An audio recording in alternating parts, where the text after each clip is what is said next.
I had kind of a long day today, and you know how misery loves company? You are quite the captive audience, I will say. Today I want to talk about something that's taken me a long time to recognize, something that's taken me a long time to acknowledge, and something that's taken me a long time to start to implement, and something that I'm still working on. So when I was younger, I used to be a very adventurous child. Adventurous doesn't quite do it justice. I say that as a child, I was full of ideas. I was full of life, and I loved to share that with everyone around me. I was very empathetic, but also very selfish. Not quite sure how that works, but we've all gone through it. As you age, as you grow older, and as you experience the real world, you start to kind of lose touch with certain parts of your youth.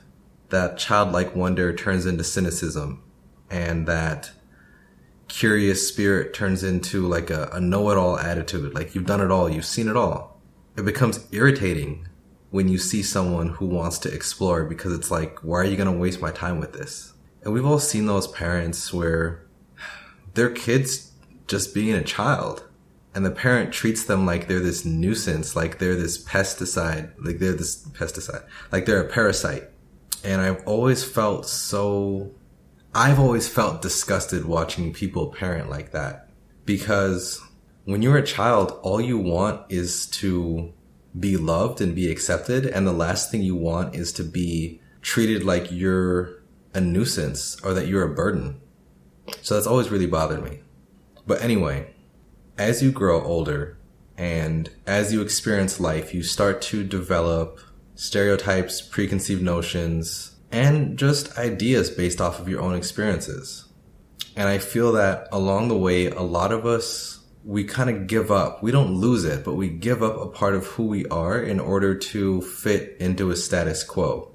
And I feel like the way that I did that was by blocking out a lot of my gut reactions and emotions. When I was about 6 or 7, my parents got divorced, and it was not pretty. It was not easy. And it continues to make things difficult for me today.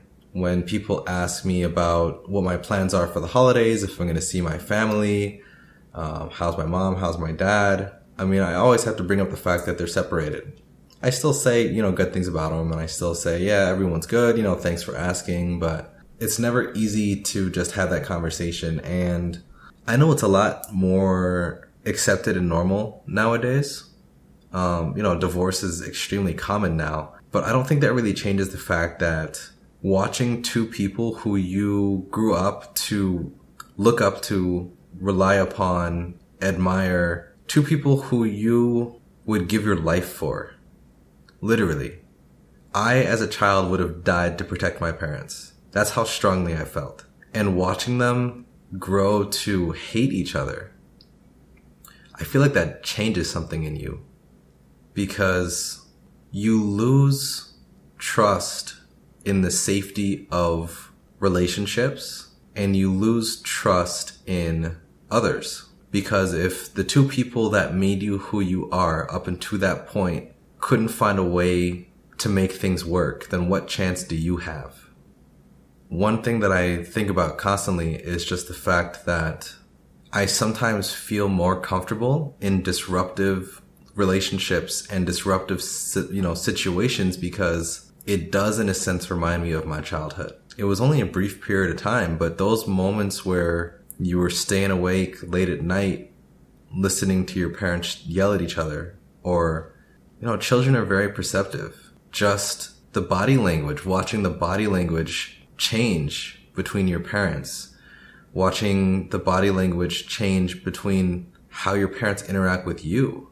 I remember vividly, I acted as like a telephone between my mom and my dad, because after the divorce, I'd be staying with my mom on the weekdays. I'd go see my dad on the weekends. And as I'd be leaving my mom's car to get dropped off at my dad's place, she would say, when you see your dad, make sure you tell him XYZ. And me just wanting to make everyone happy, I was like, yeah, sure, Mom, I'd love to. I'm just a child. Of course, Mom, I'd do anything for you. I would do anything for you. Of course I'll tell him XYZ. I go to my dad, I tell him XYZ, and he goes, what? She said what? Next time you see your mother, go ahead and tell her ABC. And I'm like, okay, sure, Dad. I'd love to. Anything to make you happy. But it's not about me. They needed to figure their shit out and not involve an 8-year-old child in... I find it hard to forgive some of the actions and some of the things that I went through because of my parents. But I also understand and recognize that they were young and they were human beings and they never asked to be put in that kind of situation in the first place. And I also need to be sympathetic and I need to have gratitude for the fact that they did raise me and they loved me and they took care of me. And even to this day, if I ever need anything, I feel like they would be there for me. But there are moments in my life where, I would just tell myself like, life would be so much easier if I didn't have a father, or life would be so much easier if I didn't have a mother. And it's hard to sit with that sometimes, that I genuinely felt that way. I completely forgot what I was going to talk about. Emotions. Essentially, what I wanted to say from the beginning is that when you start to lose touch with your emotions, when you start to get overwhelmed with emotion and you start to shut things out, you turn into like a lobotomized version of yourself. You're there. Your brain is functioning, but it's like you don't understand what's going on around you and you can't properly interact with the world. And people can pick up on it. For the longest time, I thought I was a great actor, that nobody really knew what was going on, that nobody really knew that I was feeling these things. But the deeper you try to push it down, the harder it gets to keep the emotion off your face. And I think that it's really important to take time to reflect on your emotions and reflect on your past and make sure that you're allowing yourself to feel things fully.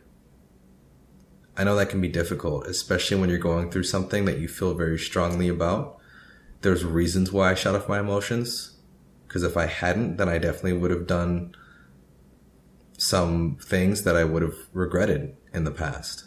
So I think at times it is necessary for the safety of yourself and others. You sometimes need to bury that.